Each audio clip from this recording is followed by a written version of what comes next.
नमस्कार दोस्तों, मैं सुनील अमृत। यूजीसी नेट गोल्ड में आप सभी का स्वागत है। बैच चल रहा है आपका भाई संघर्ष बैच, ठीक है। और इसमें आपका हिस्ट्री वाला हम पोर्शन कर रहे हैं। यूनिट नंबर 1 चल रही है। यूजीसी नेट जेआरएफ दिसंबर 2025 के लिए तैयारी कर रहे हैं, पेपर सेकंड के लिए। और इससे पहले भी हमने जो है एक साहित्यिक स्रोत की एमसीक्यू की आपकी क्लास की थी, 11वीं जो क्लास रही थी, तो उसमें 25 क्वेश्चन किए थे और 25 क्वेश्चन आज हम लोग करने वाले हैं। यदि आप लोगों ने हमारा यूट्यूब चैनल सब्सक्राइब नहीं किया है तो प्लीज हमारे यूट्यूब चैनल को सब्सक्राइब अवश्य कर लें और वीडियो को लाइक तथा शेयर जरूर कर देखो भाई। चलिए देखते हैं। सबसे पहला जो क्वेश्चन है आप लोगों के सामने वो आ चुका है। कौन सा भाई? ठीक है, रामायण की भाषा क्या है? तो रामायण की भाषा क्या है ये आप लोगों को बताना। रामायण जो लिखी गई वो कौन सी भाषा में लिखी गई है ये आपको बताना है जी। मैंने आपको कल बताया था कि रामायण की जो रचना की गई थी वो किसके द्वारा लिखी? वाल्मीकि के द्वारा की गई। तो रामायण जो है, रामायण कौन सी भाषा में लिखी गई? देखिए, पाली भाषा में मिलेंगे आपको। क्या? पाली भाषा में देखने को मिलेंगे आपको भाई बौद्ध ग्रंथ, ठीक है। और अगर प्राकृत की बात करेंगे तो इसमें मिलेंगे आपको जैन ग्रंथ, ठीक है, जैन ग्रंथ, ठीक है। तमिल मिलेंगे दक्षिण भारत के जो ग्रंथ हैं, यहाँ पर देखने को मिल जाएंगे, ठीक है। और रही बात रामायण की, तो रामायण मिलेगी आपको संस्कृत में, ठीक है, रामायण। तो रामायण की जो रचना की गई, रामायण की जो रचना की गई वो आपके संस्कृत भाषा में की गई। चलिए अगला क्वेश्चन देखेंगे। आज का क्वेश्चन नंबर 2 है, महाभारत में कुल कितने श्लोक हैं? बताओ भाई, ठीक है, बहुत बढ़िया क्वेश्चन है। महाभारत में कुल अभी अगर बात करें हाल फिलहाल की तो 1 लाख श्लोक इसमें हो चुके हैं। कितने भाई? 1 लाख श्लोक हो चुके। शुरुआत में 10,000 थे, ठीक है। तो बढ़ के इनकी संख्या कितनी होगी? आपकी 1 लाख हो चुकी है। इसलिए इसको महाभारत या पंचम वेद के नाम से भी जाना जाता है। रामायण किस प्रकार का ग्रंथ है? क्या नीति है, काव्य, दर्शन या युद्ध शास्त्र के बारे में इसमें जानकारी मिलती है? बताओ भाई, रामायण जो है वो किस प्रकार का ग्रंथ है ये आपको बताना। देखो, रामायण जो है इसमें ना तो नीति के बारे में जानकारी दी गई, ना ही दर्शन के बारे में है और ना ही युद्ध शास्त्र के बारे में। यह है एक प्रकार का काव्य, महाकाव्य इसको कहा गया है। महाकाव्य इसको कहा जाता है। तो काव्य है भाई, ठीक है। चलिए जी, बी आंसर आपका हो जाएगा जी। अगला क्वेश्चन देखेंगे। महाभारत का मुख्य विषय क्या है? महाभारत का मुख्य विषय राम का जीवन है, युधिष्ठिर की विजय है, कुरुक्षेत्र युद्ध है या फिर वेद विज्ञान है? सभी को इसका आंसर पता होगा, आसानी से आप लोग आंसर दे दोगे। महाभारत में, महाभारत की जो रचना की गई थी वो किसके द्वारा की गई? वेद व्यास के द्वारा की गई। बात करें राम का जीवन आपका रामायण में मिलेगा। युधिष्ठिर की विजय के बारे में इसमें ज्यादा उल्लेख नहीं है और ना ही वेद विज्ञान के बारे में। इसमें सबसे ज्यादा मिलेगा आपको कुरुक्षेत्र युद्ध। महाभारत में केवल कुरुक्षेत्र युद्ध के बारे में आपको विशेष रूप से जो है स्पेशली बताया गया है, ठीक है। चलो भाई अगला क्वेश्चन देखेंगे। अगले जो क्वेश्चन मिलेंगे आपको वे बौद्ध ग्रंथों से संबंधित रहेंगे। त्रिपिटक से संबंधित 3 पिटक मैंने आपको बताया था, ठीक है। सुत पिटक, विनय पिटक और अभिधम पिटक। 2 शुरुआत के जो पिटक हैं उनकी रचना पहली बौद्ध बैठक में की गई और तीसरी बौद्ध बैठक में आपकी अभिधम पिटक की रचना की गई थी। तो बौद्ध धर्म के मूल ग्रंथ किस भाषा में लिखे गए? मैंने आपको बताया, इससे पहले भी कई बार बता चुका हूं कि संस्कृत भाषा में आपको वेद मिलेंगे देखने को, रामायण मिलेगी, महाभारत मिलेगी, ठीक है। प्राकृत भाषा में आपको जैन ग्रंथ मिलेंगे देखने को, दक्षिण भारत के ग्रंथ आपको तमिल में मिलेंगे और पाली भाषा में मिलेंगे आपको बौद्ध ग्रंथ। पाली भाषा में आपको देखने को मिलेंगे बौद्ध ग्रंथ। तो सी आंसर आपका इसमें सही हो जाएगा भाई। कोई ज्यादा सोचने वाली बात है ही नहीं। त्रिपिटक का अर्थ क्या होता है? त्रिपिटक का मतलब 3 पिटारे। पिटारे मतलब टोकरी, टोकरी का मतलब ज्ञान की टोकरी। 3 पिटारे, ठीक है। त्रिपिटक का मतलब है 3 पिटारे, यानी कि ज्ञान के 3 पुस्तकें, ज्ञान के 3 प्रमुख ग्रंथ इसमें आपका कहा जा सकता है, ठीक है। तो इसमें कहा जा सकता है आपका 3 ज्ञान के पिटारे, ठीक है। एक मिनट भाई, त्रिपिटक का अर्थ क्या है? 3 पिटारे, पिटारे नहीं, ठीक है, इसमें पिटारे ना लगा के, ठीक है, आप लगा सकते हैं इसमें 3 ग्रंथ, ठीक है। 3 ग्रंथ लगा सकते हैं, ठीक है, क्योंकि दोनों दिए गए हैं, ठीक है। दोनों दिए गए हैं। अगर दोनों ना होते फिर आपका अगर पिटारे होता तो पिटारे आ जाता, ठीक है। लेकिन ग्रंथ भी दिए गए हैं, ठीक है, क्योंकि ये जो है आपके 3 क्या हैं? ग्रंथ हैं, पुस्तकें हैं, ठीक है, ज्ञान की पुस्तकें हैं, ठीक है। तो कुल मिलाकर आपका इसमें सी ऑप्शन लगा लो भाई, आप बी ना लगाओ, ठीक है। सी ऑप्शन आपका इसमें सही हो जाएगा। चलिए जी अगला क्वेश्चन देख लेते हैं भाई। अगला क्वेश्चन है, विनय पिटक में किसका वर्णन किया गया है? बताओ भाई, विनय पिटक जो पुस्तक है इसमें किस चीज का वर्णन किया गया है? देखो, विनय पिटक जो है इसकी रचना की गई थी कब? विनय पिटक जो पुस्तक थी इसकी रचना की गई आपकी प्रथम जो बौद्ध बैठक हुई, प्रथम बौद्ध बैठक जो हुई थी आपकी, ठीक है, सप्तप्रकरणी गुफा में, ठीक है, राजगृह में, ठीक है। तो उसमें इसमें इसकी रचना की गई थी और इसमें अनुशासन और नियम के बारे में जानकारी दी गई थी। बौद्ध धर्म में अनुशासन व नियमों का उल्लेख इसमें किया गया है। सुत्त पिटक में मुख्यतः क्या है? सुत्त पिटक में इससे पहले मैंने आपको बताया विनय पिटक के बारे में, ठीक है जी। इसमें अनुशासन और नियम के बारे में जानकारी दी गई। और अगर बात करें आपका सुत्त पिटक के, तो सुत्त पिटक में है क्या? सुत्त पिटक में गौतम बुद्ध के उपदेश दिए गए हैं।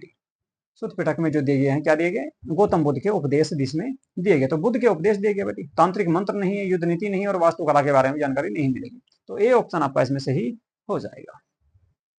अगला क्वेश्चन, अभिधम पिटक में किसका वर्णन है? बताओ भाई, अभिधम जो पिटक है इसमें किस चीज का उल्लेख किया गया है? बहुत बढ़िया क्वेश्चन है। अभिधम जो पिटक है ये आपका तीसरा पिटक माना गया, और अशोक के समय एक बैठक हुई थी जो तीसरी बौद्ध बैठक माना जाता है, जिसको बौद्ध धर्म की तीसरी बौद्ध बैठक माना जाता है।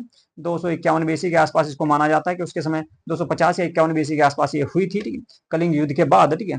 तो इसमें क्या है कि इसमें दर्शन दिए गए, युद्ध के बारे में नहीं है, गाथाएं नहीं और ना ही मंत्र हैं, दर्शन के बारे में इसमें बताया गया है। जब हम मौर्य वंश पढ़ेंगे अशोक के बारे में, तो यहाँ पर इस बैठक के बारे में बहुत विस्तार से बात करेंगे, या फिर बौद्ध धर्म में भी विस्तार से हम लोग जो है इन बैठकों के बारे में बात करने वाले हैं। पाली भाषा का प्रयोग किस क्षेत्र में प्रमुख रूप से हुआ? बताओ भाई। देखो पाली भाषा जो है, मैंने आपको बताया कि गौतम बुद्ध या बौद्ध धर्म से संबंधित है, ठीक है, पाली भाषा। और गौतम बुद्ध का जो एरिया रहा वो कौन सा रहा? क्या उत्तर भारत रहा, मध्य भारत रहा, या गुजरात? गुजरात तो नहीं रहा। गुजरात जो प्रमुख केंद्र रहा वो जैन धर्म का रहा है, ठीक है। इसमें अगर ऑप्शन के हिसाब से आप लोग इसका क्वेश्चन देखने का प्रयास करोगे, ठीक है, मैंने आपको बताया कि जो है आपका पाली भाषा या बौद्ध धर्म, ठीक है, बौद्ध धर्म जो देखने को मिलता है आपको, वो मिलता है सबसे ज्यादा मगध साम्राज्य में। मगध साम्राज्य की अगर बात करें तो बिहार और पूर्वी यूपी का क्षेत्र इसमें आ जाएगा। तो उत्तर भारत तो इसमें आपका पूरा शामिल नहीं रहेगा, क्योंकि उत्तर भारत में राजस्थान से लेकर और पूर्वोत्तर यानी असम तक का क्षेत्र आता है। मध्य भारत में एमपी का क्षेत्र आएगा, ये भी नहीं आ जाएगा। गुजरात में था नहीं, ठीक है। तो कुल मिलाकर आपका कौन सा रह जाएगा? मगध रह जाएगा। मगध साम्राज्य कह सकते हैं, इनके बिहार व पूर्वी यूपी का क्षेत्र।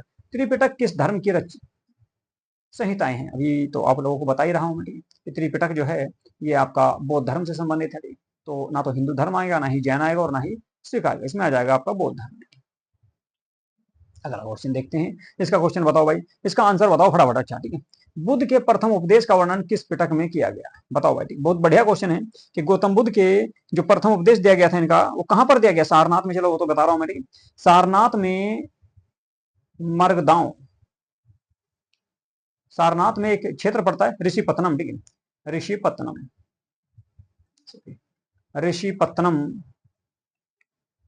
ऋषिपत्तनम एक क्षेत्र पड़ता है, ठीक है, ऋषिपत्तनम। और यहां पर भी एक वन था जिसका नाम था मर्गदांव वन। मर्गदांव वन, मर्गदांव वन में इन्होंने अपना पहला उपदेश दिया।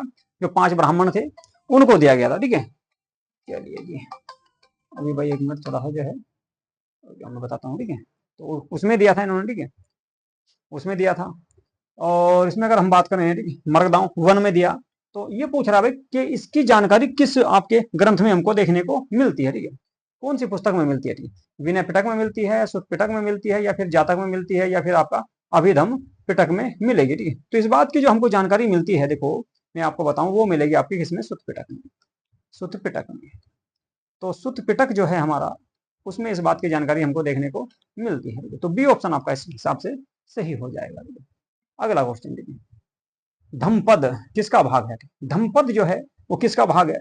धम्मपद, देखो मैंने आपको बताया, धम, धम का मतलब होता है धर्म से, ठीक है, धम का मतलब है धर्म से संबंधित है, ठीक है। तो धम्मपद जो है वो किसका भाग है, ये इसमें आपको बताना, ठीक है। धम्मपद, धम का मतलब होता है धर्म, ठीक है। और इसका उल्लेख भी आपका सुत्त पिटक में ही किया गया। इसका उल्लेख भी किसमें किया गया?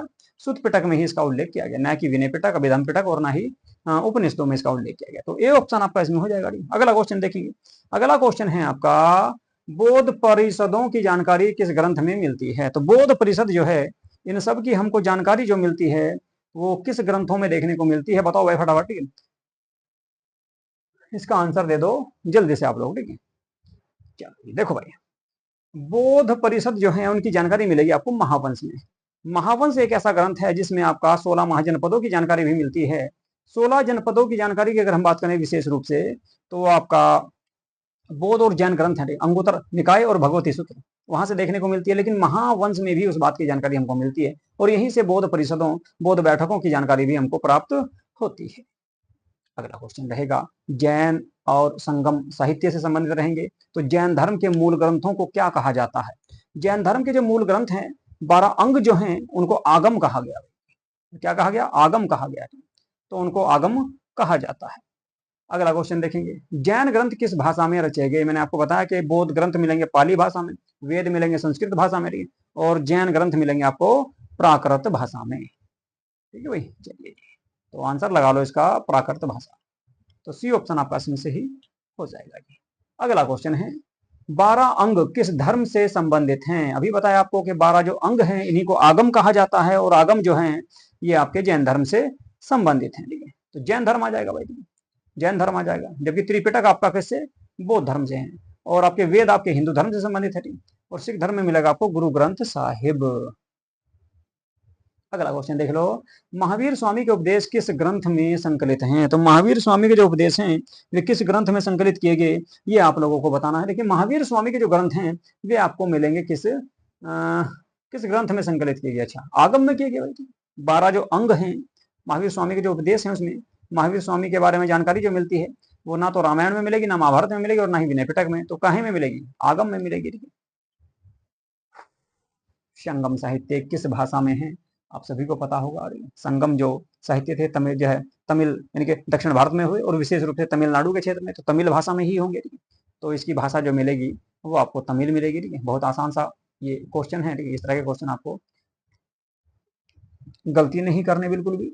अगला क्वेश्चन है संगम साहित्य का प्रमुख ग्रंथ कौन सा है?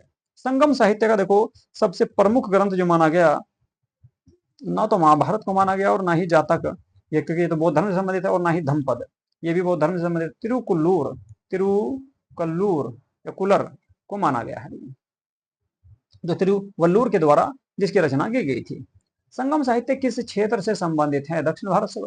उत्तर भारत में इनका कोई उल्लेख नहीं मिलेगा, उत्तर भारत से कोई संबंध नहीं है, ना ही पूर्वी भारत से है और ना ही पश्चिमी भारत से है। तो कहां से मिलेगा? दक्षिण भारत से। दक्षिण भारत में विशेष रूप से तमिलनाडु, केरल वाला जो आंध्र प्रदेश वाला क्षेत्र था, उसी क्षेत्र से संबंध इनका सबसे ज्यादा माना जाता है।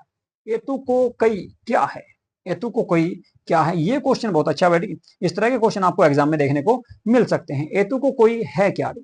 एतु को कोई एक आपका तमिल ग्रंथ है, और इसमें अगर हम बात करें युद्ध नीति के बारे में जानकारी नहीं मिलती। युद्ध नीति के बारे में इसमें कोई उल्लेख नहीं किया गया, ना ही इसमें महाकाव्य और पुराण है। तो 8 कविताओं का संग्रह इसको कहा गया है। इसमें 8 कविताओं का संग्रह है जो तमिल क्षेत्र से संबंधित है। तो एतु तो कोई जो है एक तमिल ग्रंथ है, और इसमें 8 कविताओं का संग्रह किया गया है। बात करें आज के सेकंड लास्ट क्वेश्चन की, तो संगम साहित्य में किस जीवन का वर्णन मिलता है? बताओ भाई, संगम जो साहित्य है उसमें कौन से काल के जीवन में के बारे में हमको जानकारी प्राप्त होती है? संगम साहित्य में किस काल के बारे में या किस चीज के बारे में जानकारी मिलती है? भाई इसमें 3 ऑप्शन दिए गए हैं। डी ऑप्शन और मैं आप लोगों के सामने लिख रहा हूं। डी ऑप्शन आ जाएगा आपका प्राचीन तमिल समाज का संपूर्ण जीवन। ठीक है, प्राचीन तमिल समाज का संपूर्ण जीवन। संपूर्ण जीवन। अब बताओ ऑप्शन क्या रहेगा? संगम साहित्य में किस जीवन का वर्णन मिलता है? क्या शहरी जीवन के बारे में जानकारी मिलती है, या फिर ग्रामीण जीवन के बारे में, या फिर आदिवासी जीवन के बारे में? देखो तीनों के बारे में मिलती है। तो कहा जा सकता है कि प्राचीन तमिल समाज का जो जितना भी जीवन था, संपूर्ण जीवन, आर्थिक, सामाजिक, राजनीतिक, शहरी, ग्रामीण, आदिवासी, सब के बारे में जानकारी हमको मिलेगी। तो डी ऑप्शन आपका इस हिसाब से भाई इसमें सही हो जाएगा। आज का आखिरी क्वेश्चन है, तिरुकुल्लूर किस विषय पर आधारित है? तिरुकुल्लूर जो ग्रंथ है, और ये दक्षिण भारत का सबसे प्राचीन ग्रंथ इसको माना जाता है। तो इसमें किस चीज के बारे में जानकारी दी गई? बताओ, इस क्वेश्चन का आंसर बताओ फटाफट। तिरुकुल्लूर के द्वारा जिसकी रचना की गई थी, एक तमिल ग्रंथ है, प्रसिद्ध ग्रंथ है। इसमें क्या चीजों की, किस चीज के बारे में जानकारी? इतिहास के बारे में है, वेदों के बारे में, या मूर्तिकला के बारे में? इसमें है धर्म और अर्थ तथा काम के बारे में जानकारी दी गई।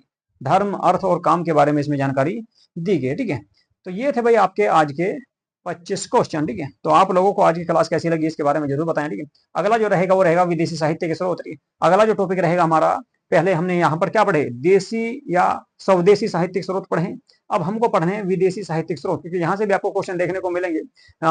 मैगस्थनीज के बारे में आपने सुना ही होगा, इंडी का पुस्तक है इसके लिए। इसके अलावा फाहियान, हुएनसांग और अरबी यात्री, या फिर जो है, और उसके बाद जो है मोहम्मद बिन तुगलक, या फिर जो है मुस्लिम शासक जो आए उनके समय जो आए थे। इसके अलावा फिर विजयनगर साम्राज्य है, उसके बाद मुगल साम्राज्य है। मुगल साम्राज्य के बाद फिर आपका जो है कुछ अंग्रेज भी भारत में आए। तो उनसे संबंधित जो पुस्तकें देखने को मिलती है उनको कहा जाएगा विदेशी साहित्य स्रोत। तो उनसे संबंधित क्वेश्चन पढ़ेंगे। तो आज की क्लास को करेंगे यहीं पे समाप्त। यदि आप लोगों ने हमारा यूट्यूब चैनल सब्सक्राइब नहीं किया है तो प्लीज हमारे यूट्यूब चैनल को सब्सक्राइब अवश्य कर लें, और वीडियो को लाइक तथा शेयर जरूर कर दिया करो भाई। ठीक है, चलिए जी, नमस्कार।